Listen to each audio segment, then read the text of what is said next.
Martin Scorsese is one of the greatest film directors of all time. The veteran filmmaker has an extraordinary catalogue of films and proved he isn't slowing down at all, fresh off the highly successful gangster picture The Irishman and already beginning work on his next film Killers of the Flower Moon. At this point in his career, it seems Scorsese could make a film about anything he wants, and actors would jump at the chance to work with him. However, there was a time where things weren't so rosy for Scorsese, namely the period after the release of his film The King of Comedy. Now regarded as something of a darkly comic masterpiece, the film was a flop at the time. As you're only as good as your last movie in Hollywood, Scorsese found himself in a period of limbo in which many of his contemporaries faded from the mainstream cinema scene. The Hollywood New Wave had already been killed by Heaven's Gate, and Scorsese found himself being sent numerous screenplays. In an interview with The Deadline, the now 77-year-old revealed that two of these movies that Scorsese was offered to direct were Witness and Beverly Hills Cop, both of which he rejected. He said that he considered working in a studio situation where everything had to be discussed and figured out.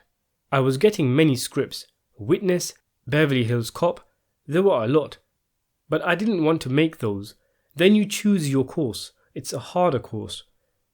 It's difficult to imagine a Beverly Hills Cop directed by Scorsese. I just can't see it, but it sounds like a hilarious idea. In a separate interview with The Hollywood Reporter, he revealed, "We went and did King of Comedy and we were attacked for that, and the film was considered the flop of the year at Entertainment Tonight. The whole of Hollywood had turned against that kind of filmmaking. That point in time, Heaven's Gate opens up. That was the end. They had enough of these crazed authors." Scorsese went on to explain that he was not in the right frame of mind during the period after the release of The King of Comedy, not making a film for 6 years and spending much of the 80s attempting to work out whether he still had a career in Hollywood.